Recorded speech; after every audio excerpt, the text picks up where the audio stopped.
Hello and welcome to the DrivingMaul show. We're off to Queensland. Well, we're not really, but yeah, the games are off to Queensland. Unfortunately, we can't go, the whole travel restrictions and all of that kind of stuff. But hey, at least the rugby will be on. Hi, I'm Paul. I'll be your host this evening. I'm hoping that some people are going to enjoy I've got some guests coming along. But Stephen Harris always runs late, so I'm expecting him to pop in a minute or two. And then we've also got Boa, who unfortunately has been waylaid by a World Rugby Coaches Educator forum. So hopefully he will join us later as well. Some of the stuff that we are going to be talking about this evening, well, we obviously had a Rugby Championship game at the weekend. I think most people forgot about that, though, with the Box playing the Pumas. We've got news about Bledisloe Cup 3 and where it's going to be played, when it's going to be played, and who's going to play it as well, to a degree. The Rugby Championship and announcements about those fixtures. We've obviously also got the NPC and the Farah Palmer Cup have both been postponed again as of the Heartland Championship due to what do you call it? I've gone blank due to the lockdown extension. Some provincial rugby news. We've also got an extension for an All Blacks coach. The Razzie disciplinary hearing starts today, apparently. And just thought I'd mention something about All Blacks jerseys as well. Good evening to Simon, who is in the live chat on YouTube. You can watch the show live on YouTube, Facebook, or Twitter, or you can listen to the show as a podcast as well. Let's be honest, most of the stuff is verbal, even though it's done by video. We don't. You can also listen to it as well on that one. And Simon goes, good evening, Paul. They're waiting for the Perth match to confirm. They're checking with Western Australia government and the AFL because basically the AFL are holding it in case they have a game next weekend. It's the weekend of the 4th. So basically, if the AFL have to use the stadium, the rugby can't. So you'd expect basically that they would have it on the opposite date, whichever day the AFL aren't using the stadium. So if the AFL are using it on Saturday, they'll play it on Sunday, and vice versa. Is what I would expect. Talking about lockdowns and levels, and Simon has just checked, and yes, you can play professional sport at level 3. That is true, but it does come with a but that there is a certain expense around that. A, you don't sell any tickets, and B, you've got to put all sorts of things in place. So that would be extra costs. And so the NPC and the Farah Palmer Cup and the Heartland Championship have already postponed for this weekend. So it will not be happening, even if we do go down to level 3 at midnight on Friday. And one of those reasons basically is it would be a last minute decision, and we'll be running around trying to get things into place. And also players have not been training either. So it would be you've got some welfare issues. We're into day 7 now of the lockdown. It'll be 2 weeks since they've had no training. So hence why we wouldn't why they've already checked those ones there. Howdy Nocturnal writes as well, and he says, check out COVID Rant Goes Mental on YouTube. Maybe not, but good evening, Mr. Harris. How are you doing, sir? Oh, good evening, Paul. I just thought I'd wait till you had a mouthful of food before I actually brought you on. Yeah, I know you got that timing wrong, mate. Listen, good to be on the show. Is per normal, always a privilege and a pleasure. Thank you very much. And so, so the Farah Palmer Cup and the NPC have been Bunnings NPC, to give it its proper title, have been postponed for another week. That's 2 weeks now, Stephen. How do you think that's going to actually impact them? Do you think that we're going to be able to fit the games in? Do you think we'll have midweek games, or they push out the finals a couple of weeks? What's your thoughts on that? Listen, I think they should push it out. I mean, to say the comp pretty much ran through almost all late November last year, so I really don't see the hurry. I mean, so I know there's a lot of investment gone in from a lot of these unions as well, not just in terms of player salaries, but they want to give something back to their sponsors as well, their sponsors and their supporters per se. I'd say without games or the less games played, it's not going to be easy for a lot of these unions. Yeah, it's not going to be an easy decision. I guess one of the problems with pushing it out is you have to pay all the players longer because they wouldn't because they need an extra 2 weeks' pay. So that's part of the budget. So because I did see mentioned somewhere that we are looking at that there is a chance of midweek games going back to the old Storm Week that we used to have a couple of seasons ago now. We'll see which way they go. But I do think that as long as lockdown doesn't go on too much longer, that they will try and play all of the fixtures, if for no other reason than Sky's paid for them, and Sky wants the content. As well. So from that, there may be issues there around having to pay back if money. And the finals are due at the moment on the 23rd of October. So yeah, as you say, they've got about 3 or 4 weeks to whereabouts the final was last year. Anything more than that, and it starts getting a little bit late into the year, doesn't it? Really. So we'll have to see. I think if we have too many more weeks, then we'll be looking at midweek games. But it's going to be interesting. I mean, obviously, the Super Rugby managed to hold itself during level 3, and I wasn't allowed to go to those games because there wasn't enough. Enough space for media passes, because I think it's maximum 100 people and all that kind of stuff. So it'll be interesting to see if the level 3 rules stay the same, and whether we're able to go to those games as media or not.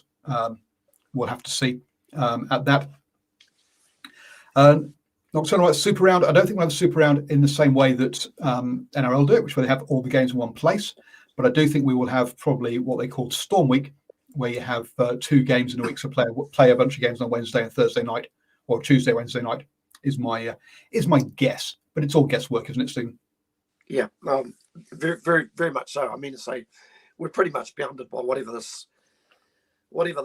number of cases that come out of COVID. I mean, it's at least cases each day. If it's trending downwards, then maybe there's the opportunity to kickstart the competition ASAP. But I don't see it happening obviously this weekend, and I don't see it happening next weekend as well, Paul. Yeah, it depends on how quickly it comes down. I mean, one of the problems we're going to have is that, let's be honest, Auckland is already through to Tuesday next week, and let's be honest, I don't think anyone's expecting that. I think everyone's expecting that to be elongated as well. And you think that North Harbour, Auckland, and Counties Manukau would all be under that umbrella. I'm assuming all Counties Manukau would be. So all those 3 would be under that umbrella. So you're taking 3 teams out of the competition. So do you let the other teams continue while those teams have to make it up later? Again, we'll have to see what they do and how they handle that one as well, because that is also a problem. Because those teams have not suddenly run out. Well, unless they're all in batches in the Coromandel, they're all. As far as I'm aware, they're all still, or quite a lot of them will still be back in Auckland. I think the other problem for a lot of these teams or squads as well is obviously they can't train as a group. I suppose you can go down the road and individually do some training at a local park on your own per se, if that's allowed. But in terms of any sort of team content, you're pretty much buggered. But I suppose if anything, everybody's all in the same boat. Yeah, no, exactly. Yeah, and so I mean, somebody who says Northland will have a problem as well. Well, I mean, last lockdown, for example, we were able to, with the media pass, travel out of Auckland because being essential workers, we're allowed to travel into Northland for games. So I think Northland would be, if as long as they were at a different level, they would be fine. But it'd be down to that. As far as training goes, there's Julian Sevilla has done a video of his training, running up and down his driveway, which is apparently quite steep, and then also running up and down the street doing speed work. So yeah, look, they are doing. Obviously, they are trying to keep fit, but the problem is there's no contact training during this time, and that's the big thing. Which is why I think previously when we came out of lockdown, they said they needed a minimum of 2 weeks, but that was obviously a 3-month lockdown. This is a much shorter one, so we'll have to wait and see how that kind of plans out. I suppose the big thing for players, Paul, is keeping some sort of pattern or training regime, just to not just get your own, I suppose, peace of mind or mental health ticking over, but just really keeping that body active. There's probably only so much running you can do. I would imagine you'd probably have to mix it up quite a bit. I think when we're just under normal circumstances, players get to do their normal things. They can mix it up. That might be something as simple as, I don't know, just heading off to do something completely different, heading off to a park, or heading off to an activity where there's a lot of people around. So yeah, that's going to be the challenge for a lot of players. Yeah, look, some player. I mean, someone like Julian Severe, who, let's be honest, who's had a very good All Blacks career already, and you'd expect someone like him, an older, experienced, some richer player, let's be blunt about this, to have his own weight set up or have some sort of home gym. Whereas your 19-year-old, just out of school, someone like a Rivers Rehana, who doesn't have a Super Rugby contract, you'd think that someone like him, or I'm trying to think of any other, one of the sort of younger players, wouldn't have those things at home. So whilst they can run, they can't do any of the weight stuff. So they'll lose muscle mass. So I guess part of that mad rush should have been the provinces, the high performance sections of the provinces, making sure that each player had like resistance bands, maybe a couple of dumbbells, some sort of weights, just so they can do it. And one of the fun things we had last year was, I remember one of the Black Ferns was lifting sheep on a farm. And that was her. That was part of her weights work, which shows she's way stronger than I am for a start. Yeah, my weights work tends to be this. Yeah, from table to now. Yeah. You've got that mastered, I've got to say, Paul. Yes, down to a T. Look, I can even do it both hands. There you go, both sides. Ambidextrous beer drinking. Yeah. So that's the look. Unfortunately, look, some rugby had to be cancelled. I've seen that Counties Manukau cancelled some age grade stuff that hadn't quite finished. Unfortunately, so unfortunately, some rugby has had to be cancelled in that one. But unless you've got anything else on that one, I think we'll move on to some of the sort of international and more professional rugby. No, not really. I suppose there might be an upside for maybe a couple of unions, unions that have had a lot of injuries, and I probably speak of the union that I support myself. I know they had a lot of players in the basically in the injury ward, so to speak. So maybe for them, an extra 2 or 3 weeks may not be a bad thing. But on saying that, like you say, Paul, this is when wages, or even in a case of how much your whole salary cap has cost, is a real big problem for unions. Yeah, they are run on a very, very tight budget. They're not. There is not much excess cash floating around in provincial rugby, I can tell you. At the weekend we did have a Rugby Championship game. The Box played the Pumas. Congratulations to the Box to getting the win in that one. I don't think they got the bonus point. No, but just 2 late tries, I think, Paul.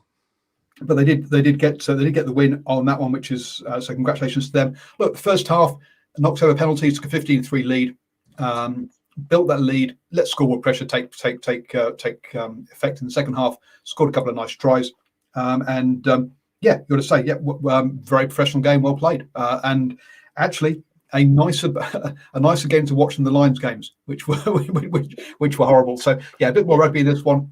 And a much more enjoyable game to watch. Oh, very much so. And I saw this game, and once again, just basically all down to dominance. Quite happy to take the 3 points when it's on offer. I suppose the disappointing thing for me, Paul, when there were times where they actually had opportunities of second, third phase ball to just move that ball a little bit wider, but you look, the likes of Pollard still went for high kicks, and really in that last sort of 15 minutes or so, it's fair to say that the Argentinians had probably more of the ball, but didn't ask a lot of questions of the South African defence, in my opinion, and they only really picked up that try very well after the hooter, wasn't it? That they picked up, and that to me was a really disappointing thing. I get that they're the number one team in the world at the minute, and they're playing a particular style. But boy, I think if you're given an opportunity to develop your game, I think you should take it as well, given some of the quality outside finishes they've got. Oh, that to me is most disappointing. If they didn't have Colby and Mapimpi out wide, I wouldn't mind them doing what they're doing. But because they have, you're like, oh, please use them. I had a question on Twitter actually since we're talking about this one, and Richard goes, I'm not convinced about DMAC at fullback, especially versus the kick-happy Springboks. What are your thoughts on that one? Do you think? Are you? I mean, clearly he's been the first choice 15 or first choice fullback so far this season, Ian Foster. What are your thoughts on that one? Yeah, he'll get pinpointed, and it's nothing personal. It's just got to do with his height. It's the old adage, a good tall man will beat a good small man. Although Chesna Colby gets off the ground unbelievably well, and we know DMAC can get off the ground. I'm not too sure if he's consistently good at taking the high ball once he actually leaves the ground. No question, he's a talented footballer. But me personally, if I was playing the Springboks, I would actually start with Geordie Barrett. Yeah, I think I'm the same. Inside Simon, yeah, he sees DMAC as a utility player rather than a fullback. I don't know. I think that's perhaps a bit harsh, but against the side that is so good under the high ball, yeah, I think horses for courses might be in order for that one. Yeah. You've got, I think, Paul, if you think back to when was it? 2009, when the Springboks had their last dominance, and a lot of that dominance once again was on the back of the bomb squad game, and it sort of, you think back to when the All Blacks were finally able to basically devise a plan to diffuse it. They actually really went with a back three that was pretty much. If I think back at the time, you had the likes of, I think they used Richard Kahui, and there was Israel Dag, and I just forget who the other player was, but Corey Jane.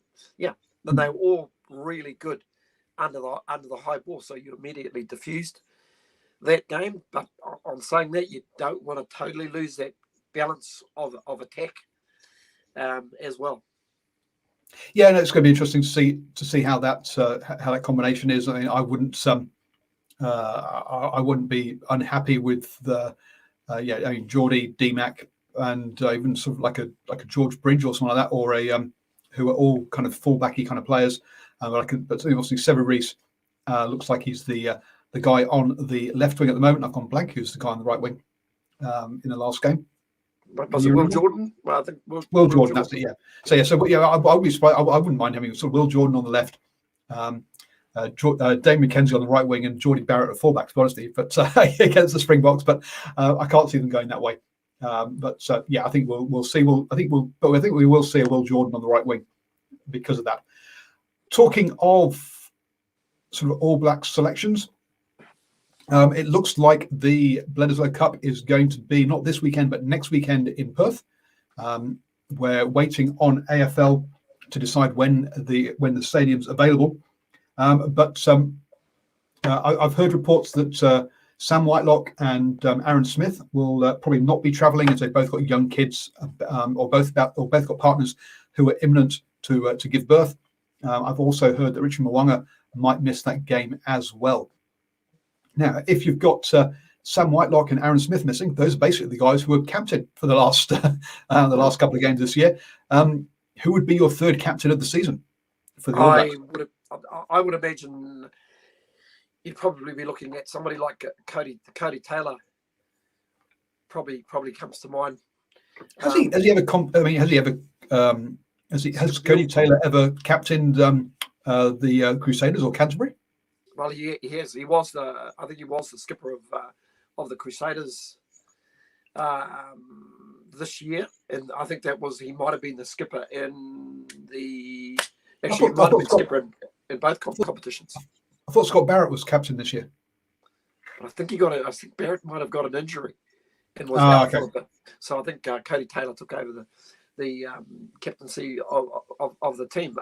You kind of look through the rest of the team. I mean, to say you could bring in Patrick Tuipulotu, who's the Blues captain, but no, I don't really see it. I probably see Scott Barrett coming in as Sam Whitelock's replacement. So he'll definitely be playing. And I kind of look at the other options. No, I couldn't go past either Cody Taylor or in fact Scott Barrett. The other person, Artie Surveyor is another person who could be captain. TJ Perinara has been captain for the Hurricanes. I'm not a fan of that one, on the grounds that he tends to talk too much to the referee and I think he has too much license when he does that. Dane Coles, depending on who starts, if they rotate, because lots of talk about rotation for this game, is another person that could. So yeah, those are all people that could do. But yeah, a lot of people are talking about Cody Taylor in particular on that one. Nocturnal Right says Aaron Smith. No, I've said Aaron Smith is a player who's not going, who's rumoured not to be going on that one.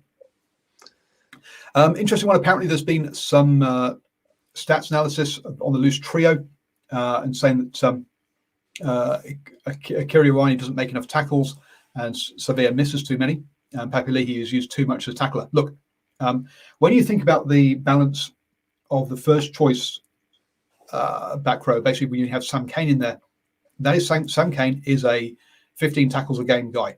So this idea of Papali'i being used too much as a tackler, well, that's kind of the role he's being asked to fill, because he's been asked to replace Sam Cane, who is a monster tackler. That's where he does a lot of his work. Yeah. And that's the balance that they're looking for. So so it is what it is. Yes, I mean, we've always talked about Akira Ioane's work, that work rate is his issue, and also staying and concentration, staying in the game and not losing his head. Yeah, I don't know. It's something I need to work on but there's a change to how, if you think about the Richie McCaw, Kieran Reid, Kano combination. Kano did a lot of that clearing and tackling work, and Kieran Reid and Richie McCaw was over the ball. Sam Cane, the balance between this three is that Sam Cane has a lot more tackling and doesn't do as much over the ball. He still does quite a bit, but that balance is different than that. So yes, the Nocturnal Right says, yeah, that Sevilla's best game last year was with Kane and Frizzell. Yep. I think Sam Cane and Artie Sevilla do well with each other, but at the moment, Frizzell cannot be putting on a black jersey. No, sorry, no. That bridge, in fact, he might have even burnt that bridge. Let's hope not for his sake. But the other issue that Frizzell's got, he's given Akira Ioane a real opportunity, and if Ioane can get consistency into his game, going to be hard for Frizzell to come back anyways.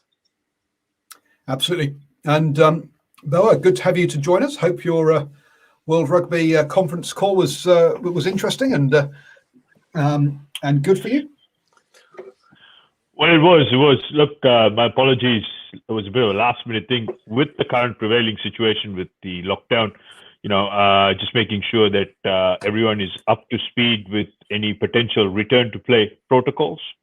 So from a coach educator's point of view, that's really important. So although it was a sort of last moment thing, we went over some very critical stuff, particularly to do with health and safety. So that was interesting stuff. But hey, great to be on the show. And I agree with Stephen Harris. I think Frizzell just put a line through his name pretty much. And looking at, I think it was 54 post-contact meters for Akira Ioane in his last game at number 6. I think pretty much played himself into a permanent starting spot. Hopefully he can build on that. One thing I have to say with Akira is he's a lot more faster off the starting blocks. Yeah. That is very, very evident. So he's obviously put a lot of work into it. And of course, he's very good at getting on the outside shoulder of the defender in that wide tram line. So I think that's the key difference he brings to the game. Whereas guys like Frizzell, I've always noticed, they tend to run inwards on an angle and bring in that inside shoulder into contact. So I think that's the key differentiation Akira Ioane presents to this all-black back row. Almost. And if you're looking at, going to say, Paul, almost a Kieran Reid style, in fact, that Akira's brought to his game. But the difference is, probably with the greatest respect to the ex-All Black captain, a lot more pace, on that outside. Just before we go to you, Paul, Bo, I was going to say, what we've learned this evening, though, is Paul is very proficient on both hands, the right hand and the left hand. He's got it ambidextrous. Absolutely, he's got it absolutely mastered. Got the conditioning work down. And actually, look, we did talk before you came on. We talked about NPC and Farah Palmer couple already, so I don't want to go into in a lot of detail. But one of the things we mentioned was that that when rescheduling, that because the players have not trained for 2 weeks, that there's going to be perhaps a time that they need to train to get back up to speed. I guess that's something they talked about. So on the return to playing protocols, and very briefly, I guess, what is the period after lockdown gets finished that we can actually get back into playing rugby? Well, it's a phased-in period, particularly with senior rugby. At elite level, it's a different situation. They're looking at anywhere between 5 to 7 days. Senior rugby, particularly at grassroots, we look at some of the scientific data we've gathered over the year and a half. What are some of the key potential injury-prone muscle groups? What are some of the movements we need to be doing? So there's a whole raft of stuff around strength and conditioning, also skills. Something I have worked on with a group of coaches I mentor is that we try and work on our individual skills, what we call soft skills. For example, I'm a huge fan of catching the ball with your fingertips. So, for example, playing individual. Obviously, in New Zealand at the moment, we haven't got there's not much grassroots rugby going on because it's the end of the club season, and so it's mainly high performance. But you're saying with high performance, we could be back up and running with the NPC in 5 to 7 days after the lockdown finishes. So we're not looking at like a 2 week period that was talked about previously before, because it's obviously a shorter lockdown. So okay, that was basically where we were.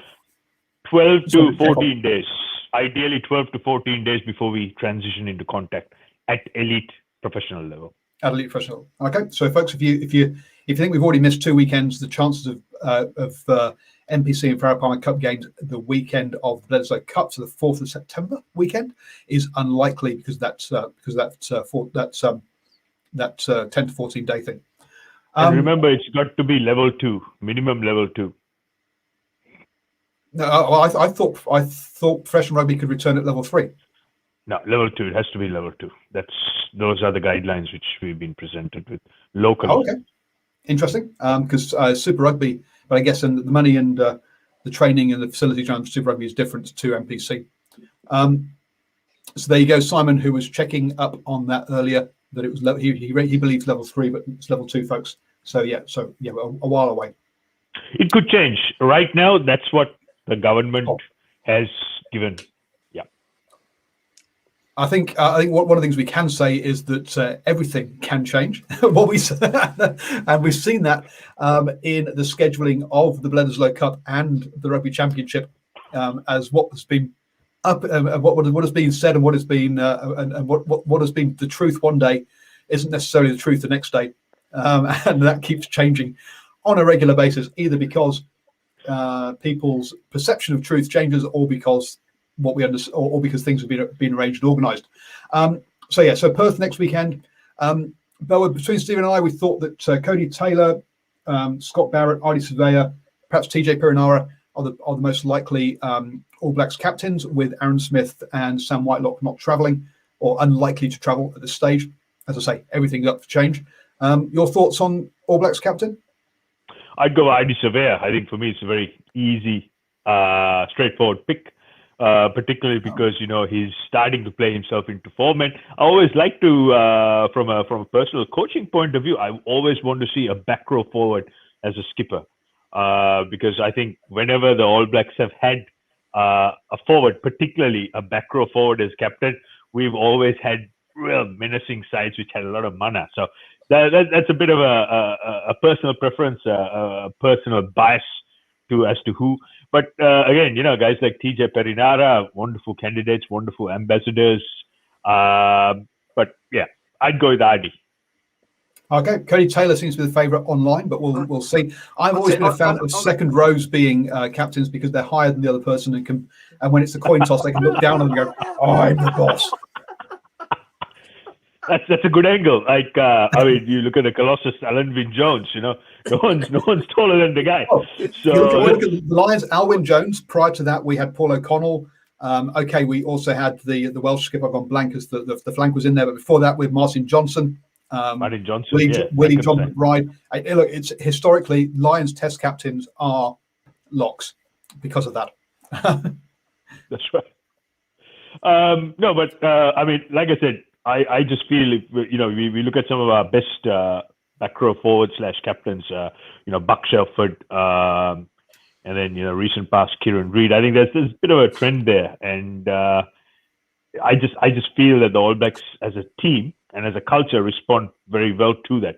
Hence me stating that. I was about to say though, Brian, there was a guy by the name of, and he was a very good referee as well. What's his name? Played in the front row. Sean Fitzpatrick. He was a pretty good captain and referee as well. He still is, isn't he? Oh dear. So we're expecting that. Then we have the Rugby Championship in Queensland. Now that's where it's going to be. Now I'm happy it's in Queensland rather than Europe because the time zone for watching it is going to be better for us in New Zealand. But I must admit, I was saying last week I thought it was that Europe. I thought was going to be the most likely place, but clearly I got that wrong. Happy to put my hand up about that. And we're looking at double headers, folks. So it's the Sunday followed by 3 Saturdays. So we have 5 weeks of rugby confirmed, pretty much, which is great to see.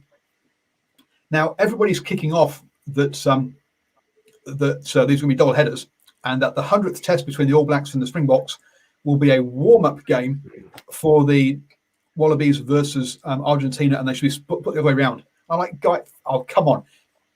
There's not a warm-up game and a kind of top game or build game when we're talking about the Rugby Championship. I think people are getting their knickers in a twist on Facebook. Or do you think that it would be wrong to play the 100th Test ahead of a Wallabies versus Pumas Test on the same day at the same stadium? I'm not that fussed, to be honest. It's another, what is it? It's another 50 by 120 paddock somewhere, and it's, to me, it's irrelevant. Yeah, sure, it would have been nice to have had it as a special occasion either in New Zealand or South Africa. Would have been the right place, but the reality is these are different times, and it is what it is. Yeah, I tend to agree with you, Stephen. And one thing I have to say is this whole thing about, when the All Blacks, when their participation and there was a lot of uncertainty. My word, every Tom, Dick and Harry, every man and his dog came online and started taking pot shots saying, the All Blacks are chicken, blah, blah, blah, blah, blah, blah, and all this. Now, all of a sudden, they've got their wish. The All Blacks are playing. Things just got quite interesting. But I have to say, this will be a real test for the All Blacks because historically, the Sunshine State, particularly in Brisbane, hasn't proved a very fruitful venue. So, given that we'll be basing ourselves over there, this will be, there's a funny old saying, stats and damn lies. Stats and damn lies. But the reality is, statistically, Queensland hasn't been a happy hunting arena for the All Blacks. So this will kind of, I just feel it'll be a bit of a test. But I'm with Stephen. It really doesn't matter so long as the Springboks and the All Blacks meet each other. Finally, we can put an end to all this bickering and all this bitching and moaning on the sideline. No. We'll have an answer for about half an hour, and then the bickering and backbiting, backstabbing will go all over again. So no, there's it will not stop the bickering, but yes, we will have. It will just give something more for us to bicker about, or more for them to bicker about online. I think is more the answer. I think the good thing. I think this game will hopefully bring the best out of these two sides. I think they might. The All Blacks will basically, they aren't going to play the Springbok style. And I think they will actually force the Springboks to play some rugby, even more so if we think back to that round robin game in the World Cup where the All Blacks got ahead. And I thought at the end of the day, they comfortably got across the line. But if you think back to that second half, it actually forced the Springboks to actually play some rugby. And, all of a sudden the ball started getting in the hands of Cheslin Colby, people like that. And they started making some headway. So I actually think the All Blacks actually bring the best out of the Springboks, and sometimes, in a lot of cases, vice versa. Yeah, no, Yeah, you're I right. mean, it's If no you question. need to get ahead against South Africa, their entire game style and plan is around being ahead and then just squeezing the game. So yeah, you have to get ahead first. Yeah, no question. I mean, style. It's like in boxing. Styles makes fights. It's that classical Ali, Liston, Foreman, Ali sort of, two different styles. One thing I do have to say is, I was just looking at some numbers, and I apologize, I haven't got all of them in front of me. The ball live in play over the last 3 to 4 weeks, it has been abysmal, particularly when the Boks are playing. Now, I'm not trying to have a crack at the Boks here, but I'm just stating facts. The last game against the Argentina Pumas, the ball was live in play for less than 22 minutes. So that's just about a quarter and a bit more. So for 3 quarters, stop, start, ball, ball's not live. It's either scrum, reset. And also, here's a very interesting statistic. The last Bledisloe Cup game where the Wallabies got absolutely hammered by 57 points, scrum resets took up to 19 and a half minutes. That's right, 19 and a half minutes for scrums to stop, start, and reset. The first stoppage in play, which was 39 seconds on the clock, which is that knock-on where it was potentially a high shot on Damien McKenzie. There was a scrum awarded to the Wallabies. The scrum actually was over at 2 minutes and 41 seconds. So for almost 2+ minutes, we were packing, resetting scrum. So this is one area I think is a bit of a real struggle and a real ISO.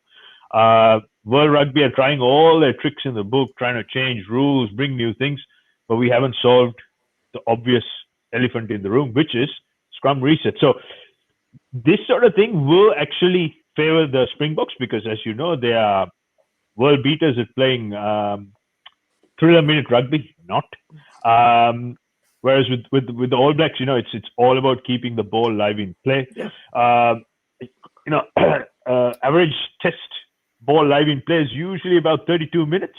Whenever the All Blacks play and when they score 40+ points, it's about 41 and a half minutes. So you can see about 11 and a half minutes more, the ball stays live in play. That's because they like to play width. They like to keep the ball alive, put phases together, and also counter-attack. So there's a bit of a pattern here. How all this is going to play out in Brisbane is yet to be seen.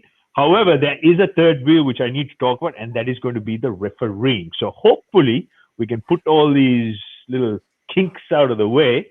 We get a good magical formula, less whistle, less stop-start, scrum resets, more ball live in play. If that does happen, I think it's going to be a very, very predictable tale.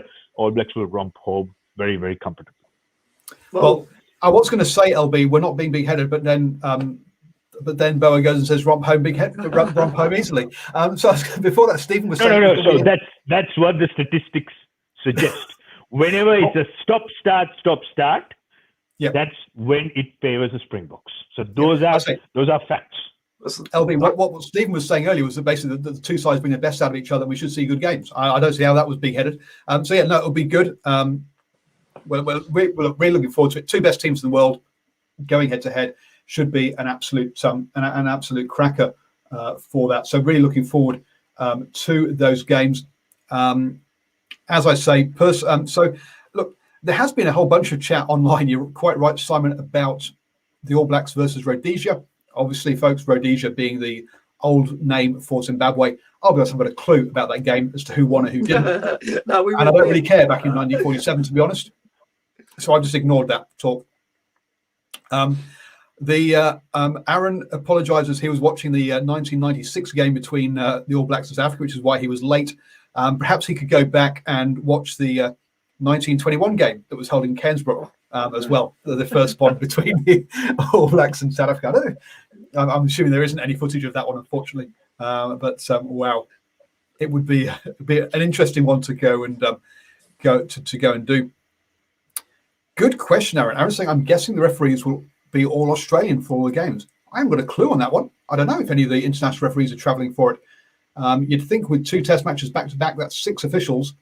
That's probably more. I mean, does Australia have 6 plus a couple of spares international level officials? I wouldn't have thought so. So first up, it'll be between either Angus Gardner or Nick Berry. Yep, that's right. Nick Berry, the greatest referee in the world, according to Rusty Erasmus. It's going to be between one of these two. Now, here's the interesting thing. Nick Berry is a former Queensland Reds player playing in Queensland, and number of times this has come up because if you recall, the Reds got up against the Brumbies in Super Rugby Australia, and there was a lot of banter and internet memes that the Reds winning formula for Super Rugby AU was playing at home, and obviously the referee. I mean, all this is allegedly. So no, they don't have a endless line of referees at that level to sit on the international panel between those two gentlemen. But with the rest of the championship, I think there will be a whole bunch of WR elite panel referees. Elite panel, that's right. Elite panel referees coming in. They'll go through the quarantine process. They'll live in a biological bubble. And I think that will get sorted out eventually. Quick question. Where is Angus Gardner? I've not seen him running around this year. Has he been injured? I think he was on leave for a little while. I'm not entirely sure what the situation is. Lovely guy, Angus. He's a typical referee. He's like a walking encyclopedia. He's always right, and of course he is.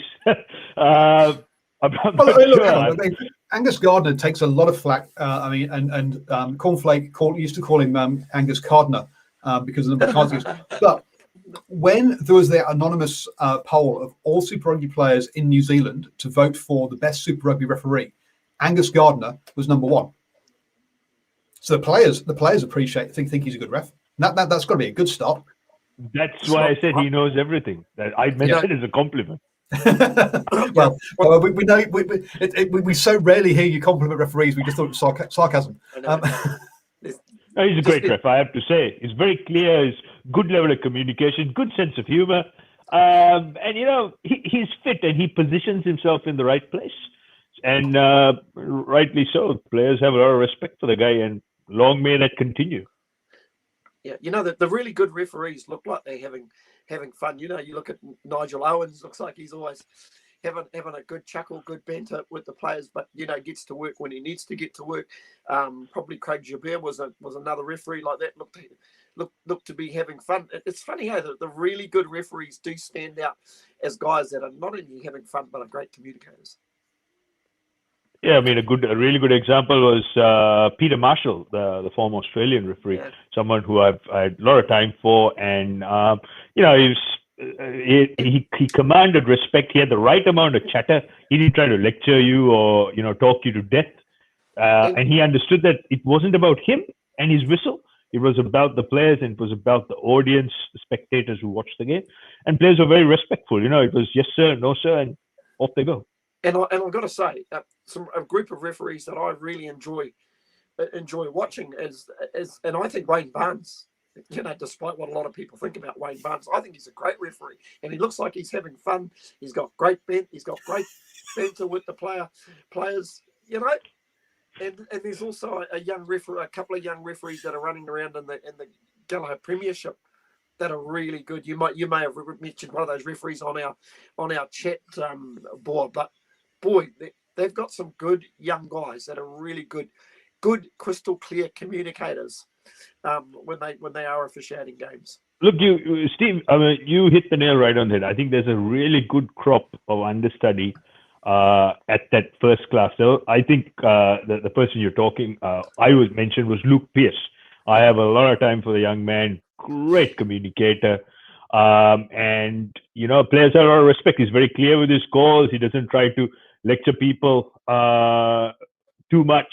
He understands it's not about himself. He lets decent amount of advantage, and he's very clear with his calls. And he engages his touch judges, they call assistant referees now. So I think that's really what we need. We need good communicators. We need people who get the basics right.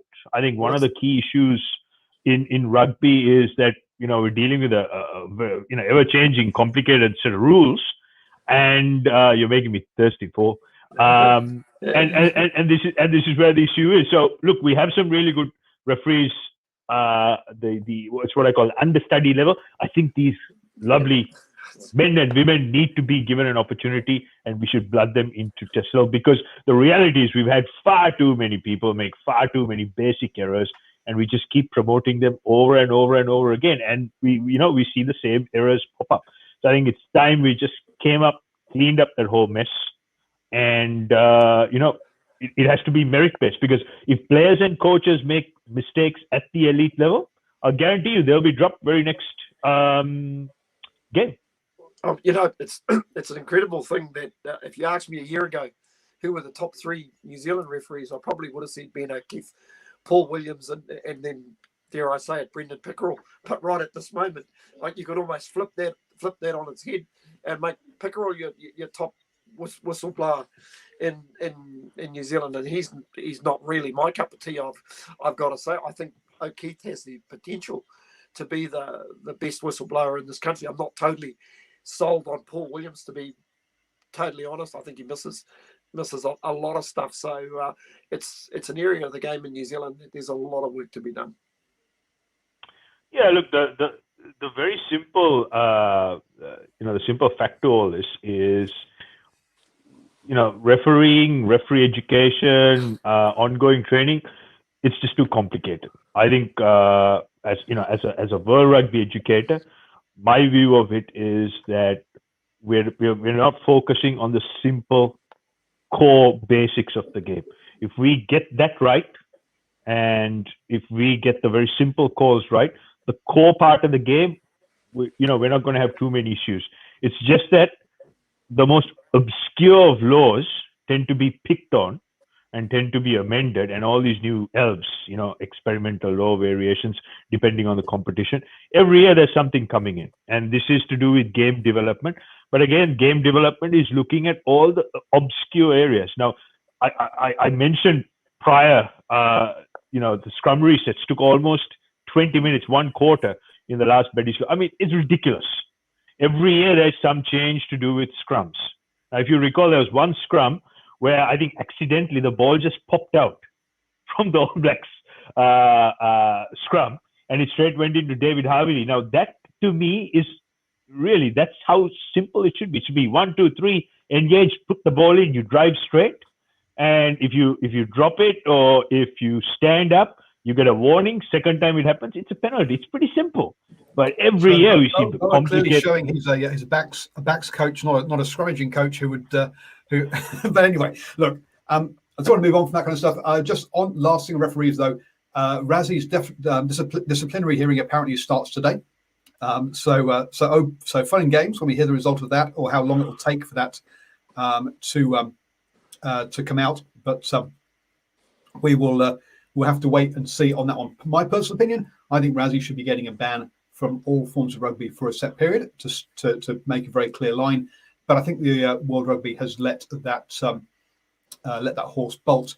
The other big news story today is the re-signing, not resigning, of Ian Foster for 2 more years. Look, to me, it's, well, whether you agree with it or not, I think it was an absolute no-brainer, or absolutely unsurprising, not no-brainer. It was a very unsurprising thing that it was going to happen. We all knew it was going to happen, and that what do you call it? The Blazers in Wellington had this lined up, and it was going to happen anyway. But I can see Twitter has exploded saying, "No, dearie me, what a waste of time." But to be fair to him, he has had a difficult time of it. He's not had a normal 2 seasons in the same way that everyone else has had before, and his 10 game record is comparable to the other people. I think he's won 8, lost 1, drawn 1, or something like that, or drawn 2. So yes, we'll have to wait and see what it is. Oh boy, the comments in the live chat are going off about my comment about Razzie. But anyway, thoughts on Ian Foster getting 2 more years? Well, I think NZR they went with stability. They didn't want to rock the boat, and particularly given what's happened, with Delta coming in, and it would be pretty cruel and heartless almost to not extend Ian Foster and his coaching crew's contracts amidst all what's happening. And I can't help but feel that the uncertainty around the contract extension had something to do, commingling with the players, Professional Players Association, with shifting the game. I'm just purely speculating here, guys, but I think there was something to do with it in some form or shape. Now, look, Fozzie's, lovely guy, very, very likable. The obvious negatives are, he's not the most inspiring guy in front of a camera. He's not the most inspiring guy from a coaching, like, the Vince Lombardi style coaching manual. And you obviously compare that against the person who was supposed to replace him or get the job, is Razor Scott Robertson. Complete opposite, lots of oozing charisma. He's really switched on.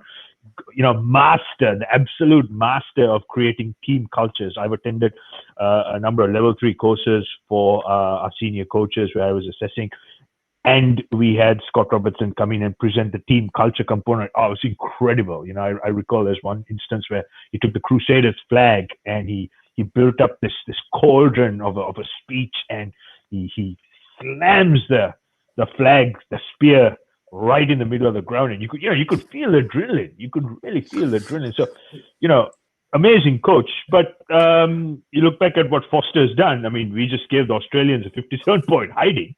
So, I can see what's happened. Everyone's just gone for the safety first option. But all it's going to take is a performance like what South Africa did to win a game, or we kind of limp across the line in Perth. Then just wait and see. The drums will start beating and saying, "Oh, Foster is no good." What pretty much said to me that Foster's pretty much a standard stock guy, and he'll basically pretty much toe the company line, was pretty much when he was asked about that second test crowd at Eden Park, or should I say the lack of crowd that didn't show up, and he pretty much shut it down straight away and said, "That's nothing to do with me. I'm here to coach the side." And I thought to myself, well, it may be nothing to do with you, but surely you'd have some sort of comment or angle on that, on that opinion expressed by the journalist. But he pretty much shut it down straight away, and that pretty much said to me, "Yep, he'll just toe the company line when he has to." And that's, let's be honest, that's what New Zealand rugby like, and there are various board members that that we've talked about before who are in that same kind of place, or people who are there, who you'd like to talk up more about various things, but they don't. I was also going to say, Rennie also questioned the processes as well. I'm pretty sure he's questioned it publicly, and it's also, word also sort of came out that I think it's got around that Scott Robertson went through the process, and he obviously confided in a few people who basically turned around and muttered what he pretty much said. He said was the process, in his opinion, was a complete waste of time. Now that's probably the sort of stuff that you wouldn't want to get back to the rugby union, if you know what I mean. So I pretty much think they've got a guy that they've moulded, a guy that says all the right things, and at the moment his record is good enough. But you know my reasons why I don't think he should be in the job. But that refers back to his first selection. On your point there, the Nocturnal Rights makes a good point here. Nice guy, Ian Foster, but part of the old school mafioso. Yeah, absolutely. Yeah, look, guys, one thing I have to say is with systems and processes, I think NZR has some fantastic systems and processes. No question about that. It's just how these systems and processes are executed and how they actually put to fruition and how people put through it is where I think the question is, and that's probably what Scott Robertson come up with. With Ian Foster and his crew, I think, it's alignment. It's at board level, culture level, you see that, everyone's towing the line. Whereas someone like Scott Robertson, he's from that it's almost like maverick school of coaching, like guys like Eddie Jones and even Rassi falls into that category where they create. It's very much what you call story coaching.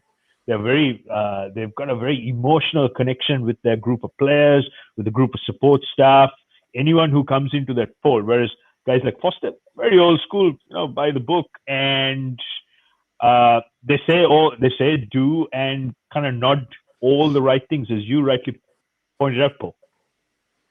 Yeah, interesting one. Somewhere that I'm trying to comment that came out, and one that Stephen will have a little chuckle about, but someone was saying, here we go. LB says, can the All Blacks do the deed without Smith in the back room? Obviously, Wayne Smith being the person there. That's the question. And whilst a lot of people are saying that Razor should have got the job rather than Ian Foster 2 years ago and should now get it now, my approach would have been Tony Brown is the assistant attack coach, and he decides who his head coach is. So I would have hired the assistant coach and then decided who the head coach was, rather than hiring the head coach who then hires his assistants. I think Tony Brown is the guy that they need, that needs to be in that setup. He's a generational thinker and coach. I'm not sure I want him as head coach, but I do want him involved as part of the setup. So I think that's how I would have gone about it. Yeah, interesting one there. So Stephen, and I guess, and Boa, are you happy with the assistant coach setup that Ian Foster's put around him?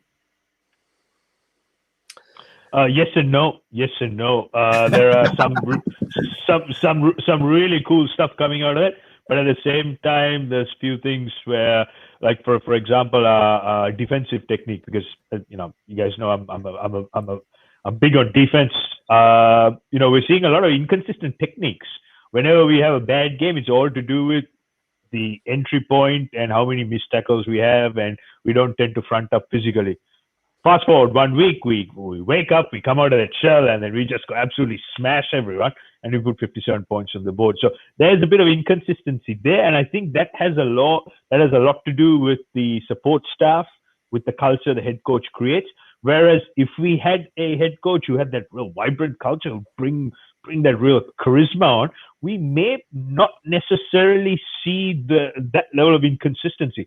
Now, I know Super Rugby isn't quite test level, but particularly with the Crusaders and what Scott Robertson has done, we see a large degree of consistency in the way they play, the way they defend, where their tactics are executed. So whilst that doesn't give you the complete answer, there are bits and pieces where you have to really admire with the current setup, but at the same time, there are some question marks. But I guess proof is in the pudding. If we can see this championship through and get the silverware, then all of a sudden Ian Foster will be the greatest coach ever. Well, for me, I've got question marks about this All Black team's discipline, and I've had that for a real long time, and I don't know which one of the coaches is basically in behind working on that aspect of the game. Because when I know when the first All Black team was selected and they actually sat down with Foster, they talked about the work-ons, and at no stage did he mention discipline, and that to me was one of the real biggest disappointments. I mean, to say he spoke about simple things like draw and pass, and I thought to myself, that's all very well, but if you're being ill-disciplined, you're handing all the ball over to the opposition team. I mean, to say the Springboks won't have to play too much rugby when they play the All Blacks. They will basically grind, and they will pick up penalties. And a lot of the All Black penalties that we see, and Bowen's rightly so, is not just tackle technique, but getting themselves offside. That, to me, they're both fixable. That's the thing with me. That's what I will be watching really closely in this Rugby Championship, to see if the discipline improves. Because I think if their discipline improves, then they're able to play their own game. If their discipline doesn't improve, it means the other team is playing with a lot of ball and can put them under pressure. To my mind, I've got nothing against any of the or no comment about any of the assistant coaches individually. But what I would say is that it's an extremely white male setup, and that there surely has got to have been someone like a Spy Matson or someone like that who could have been as part of it. To me, it's far too monoculture, which I think is a bad look. Well, not just bad look, but also bad, as you say. It leads to a stale environment rather than a vibrant environment. If you think about who Razor Robinson has brought in, I mean, his coaching team has changed a lot while he's been there, but he's had Ronan O'Gara there. He's also had Jones there. So Ronan O'Gara from Ireland, Jones from Wales.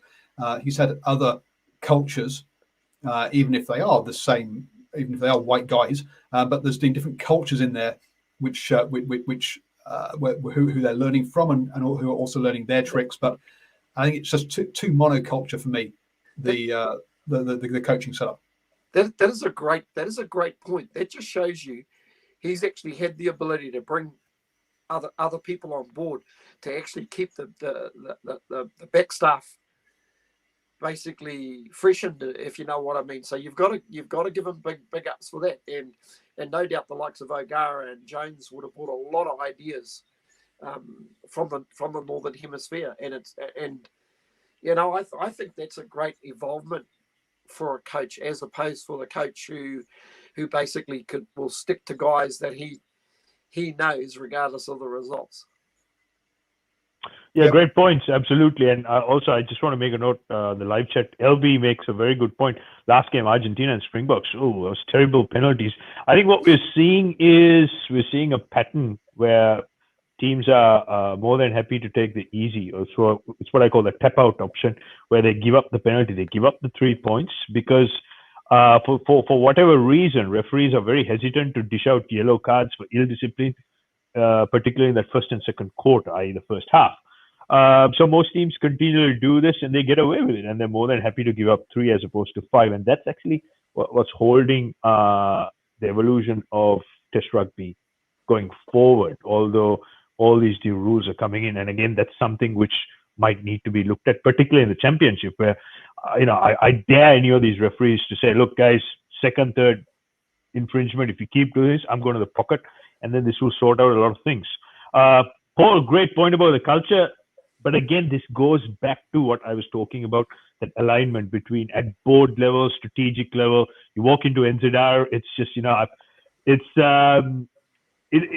is what it is. So guys like Dabai Metson, wow, well, what a great rugby brain he has.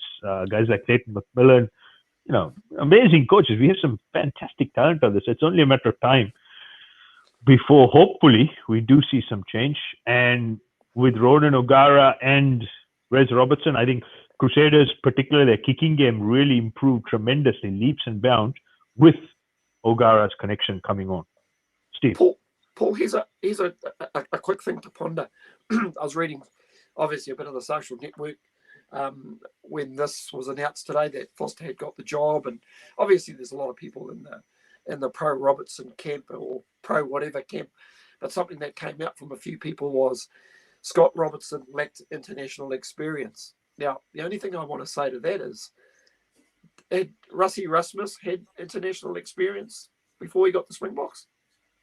He'd had overseas experience because he'd been to Munster, but I don't think he'd had. Yeah, look, Russie had a terrible time at Munster. He just couldn't turn them around at all. But for whatever reason, his style of story coaching, he built that culture, built that attitude, and it really resonated with that group of players in the Springboks. Yeah, that's what.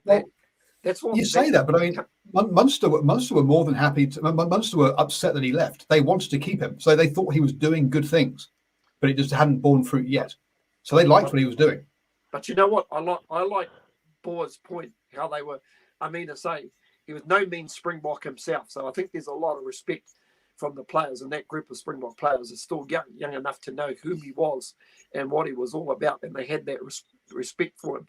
I just think a group of All Blacks, I reckon they'd jump all over somebody like Scott Robertson, because they know that he was an All Black. He'd been to the well, like they are at the moment, and I just think he's one of those people, like you said, with basically the conference that you had, and he held the flag up. He also, even when you were telling me, God, even I was inspired just listening to you, boy. If you can't get going inspired straight. by that, you won't get inspired by anything. Yeah, and then look, one thing I have to say is Scott is a real humble guy. I mean, as I said, he started his coaching career coaching the Sumner Rugby Club under 8s, and then he progressed. He done his time. He bided his time, and he's been through the coaching rank system, particularly at the grassroots level here in New Zealand. And for that very reason, I got a tremendous amount of respect for these guys. So, I guess we'll wait and see. I mean, Fozzie is in the hot seat. He's got a real testing term coming up, and I think anything other than delivering a championship and having some good solid wins will not satisfy all the naysayers. Oh, I don't think they'll satisfy the naysayers full stop. I mean, to look through Razzie's CV: Free State Cheetahs, Western Province Stormers. So obviously Curry Cup and Super Rugby experience. Also was South Africa Tech Advisor for 2007 and South Africa Tech Specialist in 2011. So had experience within that environment, but not. And then obviously Munster, followed by now with South Africa. Now, Simon makes a good point here. He's director of rugby. And I've been told off a few times for calling him the head coach of South Africa. But in all honesty, for me, a director of rugby is a strategic guy who is not involved in the day-to-day running of something. That's what a director is, right? As a guy running on the water bottles, he is involved in the day-to-day things. He is a coach. He is not a director. So I don't care whatever you say. Don't care what his job title is. He is a coach involved on a day-to-day basis. Even if Neymar has got the or Jacques has got the title on that one. But yeah. Yeah, it's a very different job description. I mean, I've been a director of rugby with the South Auckland club. My main task was to prevent our players from being imported to affluent clubs. So it's a very, very different job description altogether. And I have to say it's almost belittling the title of director of rugby. And I have to say I was very, very surprised when I saw Rassie. So either he's completely mad or he's an absolute genius. But based on how they won the Lions Tour, I'm sure the South African fans would be worshipping the man. Absolutely. I love nocturnal rights form. Rassie is dispensing the magic potion. Absolutely, yeah. The Asterix books quote there. LB says, don't underestimate Jack's intelligence. I'm not underestimating him. I think Wayne Smith is one of the best coaches around as an assistant coach and was fantastic for the All Blacks when he was assistant coach. Yeah, fine, the defence might be part of Jack's thing, but still, the overall vision and the head coach, the guy who's running the show, is Rassie. It's not Jack's. Jack's is a integral part, and they've worked together for many years, and they need each other. But Rassie is the boss. It's quite clear. He's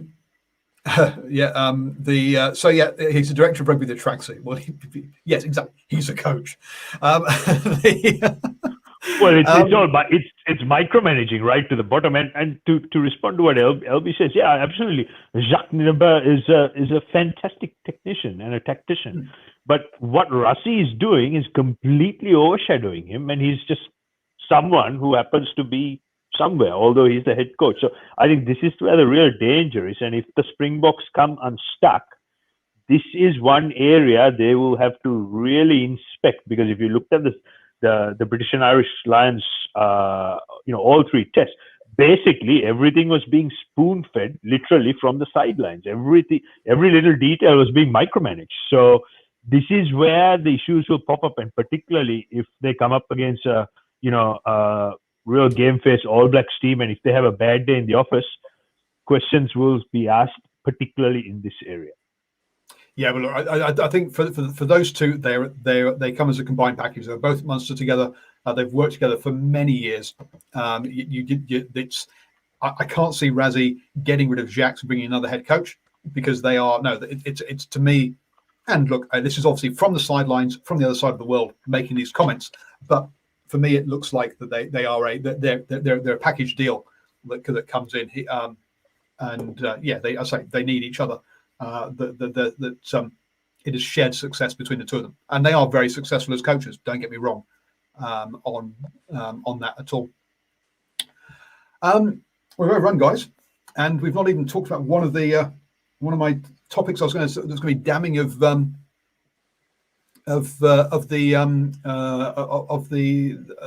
New Zealand rugby, because I would just want to talk about their hypocrisy very quickly. Here, 2 seconds. Yeah, we could do a 3-hour show on their hypocrisy, but the All Blacks have brought out some new jerseys, and they're making a big deal about them being recycled and everything. And then they've gone and also signed a sponsorship deal for next year with the biggest producer of single-use plastics in the world. So well done, the New Zealand Rugby, for having a constant message there and being on brand on that one. So yes. Well done for that one. That's my final. Sorry, you got that shot in, mate. Well done.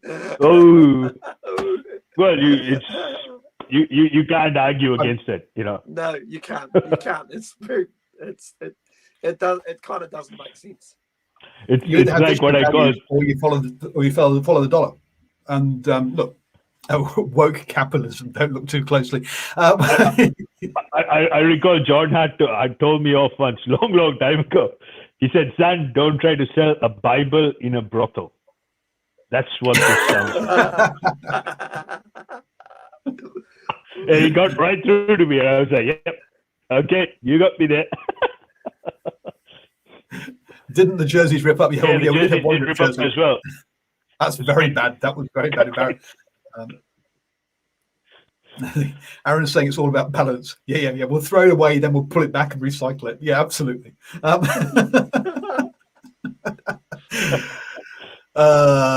Dearie me.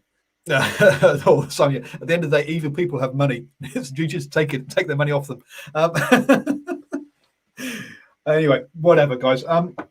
It's been a pleasure as always, boys. Thank you very much for joining me. Don't forget, folks, that I'm doing a little quick sort of 20-minute, half-hour chat at remembered that time when he accidentally walked into a brothel. Yes, absolutely. Accidentally with the Bibles. But don't forget to join me at 5 p.m. every day during lockdown. We're having lockdown beers and a rugby chat. You've got to have that 5 o'clock knockoff, guys, otherwise you'll end up working too late and giving the big man all his money, and that you're not and they're not paying you for it. So don't work overtime. Knock off and have a beer with me at 5 o'clock. That's the message. Thank you very much, Stephen. No problems. Thank you very much, Boa. You're very welcome. Pleasure as always. And folks, don't forget, catch you all next time.